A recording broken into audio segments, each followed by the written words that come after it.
बोरद रस्त्यावर एका पिग्मी एजंटची लूट. मोटरसायकल अडवीत त्याला चाकूचा धाक दाखवून त्याच्याकडील 4,000 रुपये घेऊन चोरटे पळून गेले.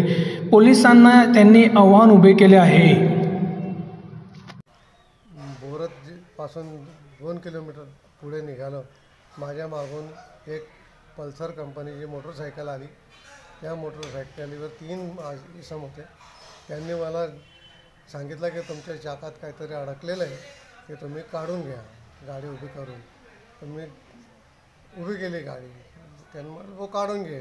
त्यांनी म्हणे तुम्ही उतरून घ्या, मी काढून घेतो. जसं मी खाली उतरलो तर त्यांनी माझ्या मोटरसायकलीची चावी घेतली आणि माझ्या गळ्यात पैशाची बॅग होती, त्याच्यात मशीन वगैरे सगळं होतं, ते त्याने हिसकावून घेतलं आणि मला चाकूचा धाक दाखवून आणि ते पुन्हा गाडीवर बसून आणि पसार झाला. जाता जाता त्यांनी माझ्या मोटरसायकलीची घेतलेली चावी, माझ्या बॅगेत साधारण 4,000 रुपये होते, ते पसार केले.